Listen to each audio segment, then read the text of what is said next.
Hola, buenos días. Bueno, continuamos con la siguiente presentación titulada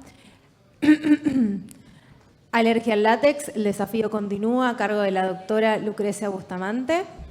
La doctora es especialista en medicina de emergencia, especialista en alergia e inmunología, miembro del Comité de Fármacos de la Organización Mundial de Alergia. Hola, buenos días. Muchas gracias a todos por haberme invitado. Hoy vamos a hablar de lo que es la alergia al látex en el día de hoy, con el desafío de lo que son los diagnósticos con precisión. Entonces, cuando hablamos de los datos que tenemos en Argentina, coinciden en su mayoría con los que son internacionales. Tenemos una prevalencia menor al 7%, aproximadamente dentro del 1%. Y las formas de presentación, como ya saben, van desde dermatitis alérgica de contacto, dermatitis química, hasta anafilaxia o algunos casos de dermatitis extensas. Esto es diferente en los grupos de riesgo, ¿sí? Si nosotros tomamos pacientes como, por ejemplo, pacientes que tengan mielomeningocele, estos valores van a ser muchísimo más altos que en la población general. Lo mismo que en los pacientes que tienen espina bífida o entre nosotros mismos, ¿sí? También es un factor de riesgo los pacientes que tienen más de 5 cirugías, sobre todo si son con exposición de mucosa y a corta edad.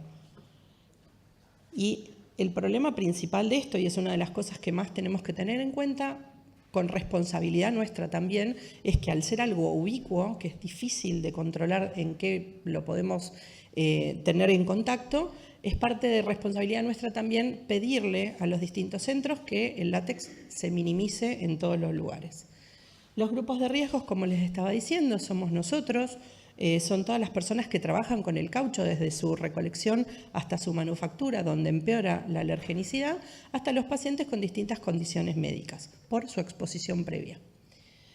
En los datos generales, la prevalencia va del 1 al 7%, esto es mundial, no en Argentina, con una prevalencia en estos pacientes que tienen mayor riesgo hasta el 64%. Se ve muchísimo en los cirujanos, ¿sí? que se exponen muchísimas veces con lavado de mano, con resequedad previa por estos químicos, donde al no estar indemne la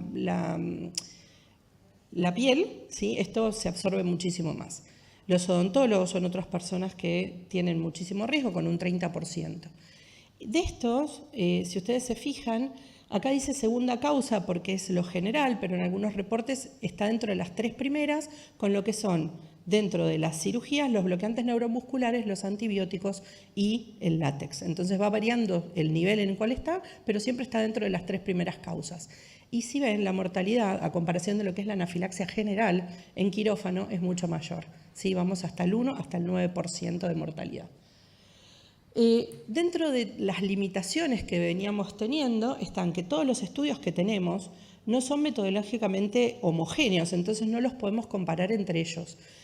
Hay distintos centros o son unicéntricos y con poblaciones seleccionadas. El estudio que yo presenté previamente de pediatría es solamente en médicos pediatras, ¿sí? Entonces no es aplicable a los cirujanos o a otro personal de salud como son enfermería y odontólogos, que suelen tener muchísima más incidencia.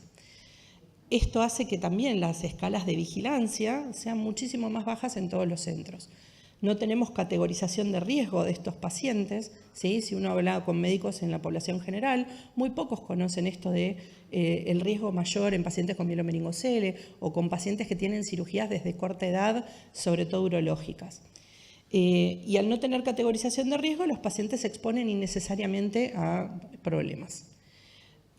Tampoco tenemos, como dijo el doctor recién, no nos derivan el paciente a tiempo. Entonces el paciente generalmente no está evaluado antes de su cirugía y por ahí es un paciente que ya tuvo síntomas en una cirugía previa, por más de que sean leves, y por ahí lo podríamos haber frenado y evitarle, digamos, una exposición innecesaria. No vamos a hablar de esto porque esto ya todos lo conocen. Vamos a resumir simplemente que todo el látex tiene más de 250 proteínas, 1 al 2% del peso total, se comercializa desde el siglo XVIII, se fue distribuyendo, porque si bien es de la cuenca amazónica, ahora generalmente las mayores producciones vienen del sudeste asiático. Se vulcaniza recién en el 1800 y desde ahí se aplica a lo que es la medicina. Esa vulcanización hace que el látex natural sea todavía más tóxico, todavía más alergénico, ¿sí? Para todos nosotros. Y obviamente la peor exposición a látex se deviene de lo que es el HIV y SIDA, en donde los métodos universales se empiezan a utilizar muchísimo más que antes. Entonces, desde ese momento hasta ahora tenemos la mayor cantidad de referentes y referencias médicas de alergia. Bien, hay 15 alergenos descriptos, en verdad son más porque tienen secuencias, pero bueno, están rotulados por la OMS desde el EPB1 hasta el EPB15. Y si ustedes ven acá, van a tener todas las secuencias, qué tipo de proteínas son y el tipo de relación que tienen. Me los cambiaron. El tipo de relación que tienen los distintos alergenos con la presentación clínica que vamos a tener. Entonces, si ustedes ven, hay algunos que tienen sensibilización subclínica, como puede ser el EPB8, el EPB9, el EPB10, y sí tenemos otros que pueden ir directamente con relación a la anafilaxia perioperatoria, lo cual, hablando de lo que es medicina de precisión, vamos a tener una nueva herramienta para poder identificar a estos pacientes de distinta forma. Este método por componentes lo que nos permite es la búsqueda de sensibilización con un uso de alergeno molecular tanto puede ser purificado como recombinante, lo cual nos da mayor especificidad al alergeno. Estos alergenos se incluyen en todos los paneles multiplex, en la mayoría, ¿sí? Y también se puede reducir a simplemente los que tienen mayor implicancia clínica. Están estandarizados, es amplio y son comparables, que es lo que no veníamos teniendo previamente. Cuando nosotros hacemos un prick test, por ejemplo, lo que tenemos en muchos de ellos son las proteínas generales. Entonces no sabemos con cuál estamos testificando al paciente en sí o con cuál el paciente está haciendo reacción. Estos paneles multiplex sí nos lo permiten.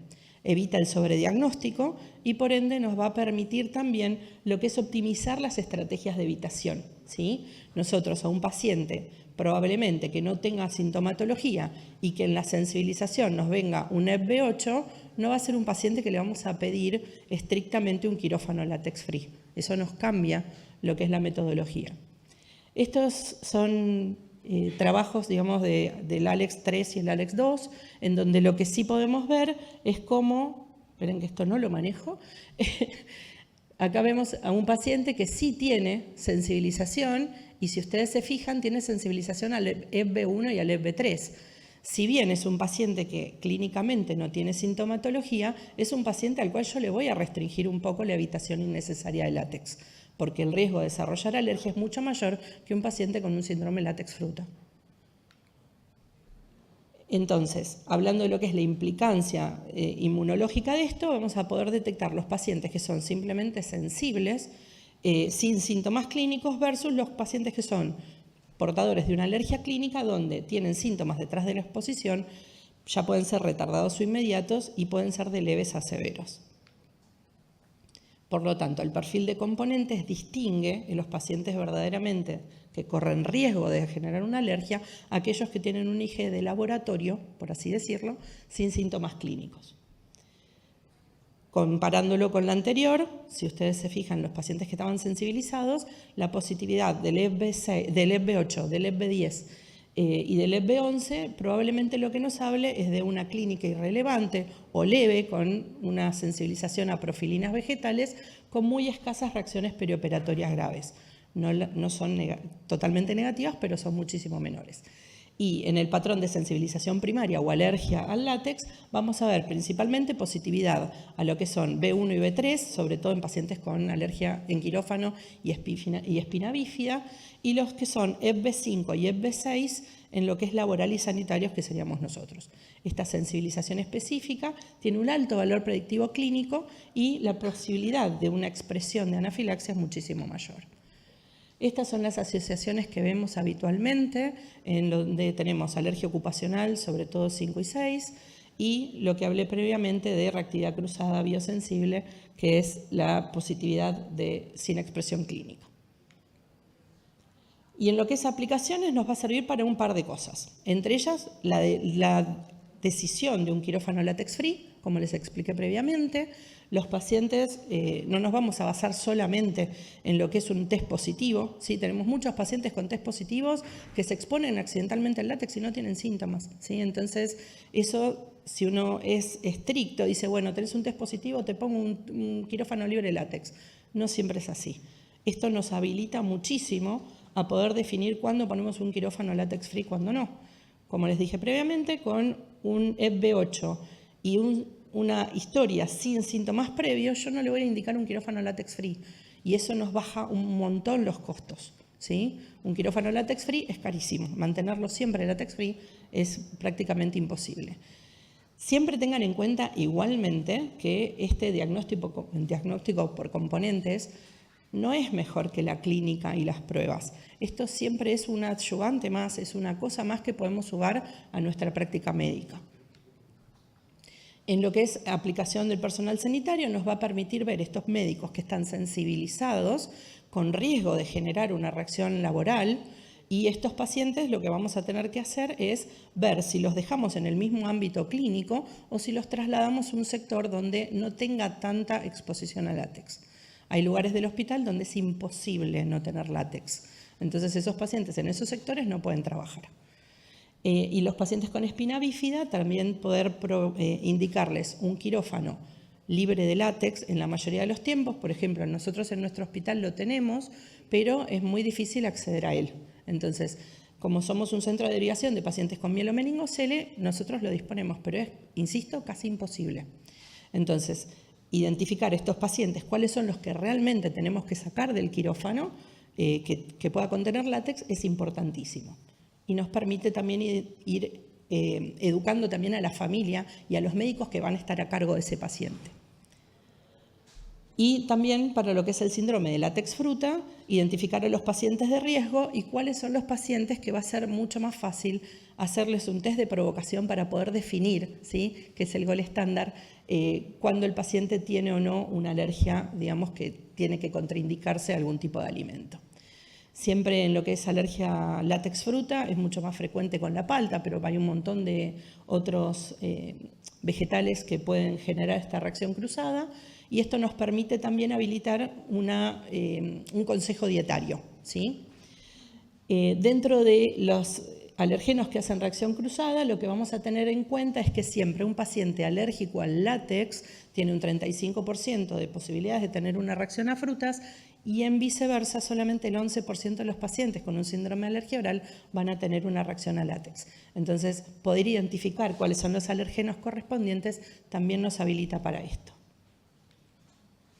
Como ven acá, está un listado de todos los fármacos, de todos los alérgenos que pueden hacer reacción cruzada con los distintos alérgenos del látex y las distintas frutas o verduras que pueden tener reacción.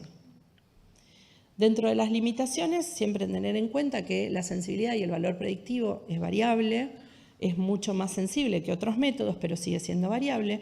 Hay baja sensibilidad en algunos grupos de pacientes, sobre todo aquellos que tienen, como refirió el doctor, un evento hace mucho tiempo en donde la IgE, por una cuestión de exposición a otros alergenos, va bajando, entonces no lo vamos a poder detectar fácilmente. Es muy buena la correlación con otros sistemas de multiplex, que ahí salió mal, es más sensible que otros y es importante tener los puntos de corte conocidos para poder interpretar este valor. Si es un valor muy bajo, a veces puede ser simplemente un error diagnóstico. ¿Cómo y cuándo aplicarlos? Cuando la historia clínica es ambigua, cuando tenemos un paciente que sí pudo tener síntomas, pero no sabemos, o esos típicos relatos de quirófano, tuvo un rash y no sabemos qué es. Entonces, esos pacientes donde nos quedan unas dudas, tenemos que hacer una extremada historia clínica bien exhaustiva y los estudios complementarios. Y si es necesario, el test de provocación. Tener una vigilancia ocupacional para estos médicos que están generando, síntomas cada vez más frecuentes. Priorizar siempre la detección de los alérgenos que pueden ser indicadores de sensibilización primaria y reacciones severas, como es una anafilaxia. Tratar de también ubicar a los que tienen el EPB6 para descartar estos pacientes que van a ser clínicamente asintomáticos y poder decidir esta historia de si es un quirófano látex free o no, ¿sí? De acuerdo a si tiene estos alérgenos menores con poca sensibilidad, con poca clínica, o si tenemos clínica extrema con los otros alérgenos como son del B1 al B6. Y dentro de las conclusiones, tener en cuenta que este es un solo test que nos permite ver múltiples alérgenos, que mejora lo que es la estratificación de la sensibilidad del látex, que identifique esta reacción cruzada que nos genera tanto dolores de cabeza y que es útil en situaciones complejas para identificación de pacientes. Nunca, nunca, nunca reemplaza la evaluación clínica completa ni las pruebas convencionales y orienta y complementa todas nuestras decisiones críticas. En conclusión también, la historia de la anafilaxia más 1, 3, 5 y 6, obligatorio de quirófano látex free hasta una TPC, múltiples cirugías en la infancia con una asociación con EB1 y 3 justifica un protocolo de evitación, el personal de salud con dermatitis y asociación con 5 y 602, hay que reubicar al paciente y reducir al máximo todo lo que es la exposición al látex. Síntomas alimentarios leves con un EBS 8 nos asocia a un látex fruta, que se le puede hacer un TPC para ver si es paciente alérgico o no, pero en principio podría utilizarse un látex free, un látex safe nada más. Y siempre documentar en la historia clínica los resultados, que no haya duda del estudio que hicimos y que el paciente sepa y nuestro colega sepa cómo tiene que manejarse. Por ende, registrar también el alerta cuando el paciente es alérgico para que no haya conflictos con esto.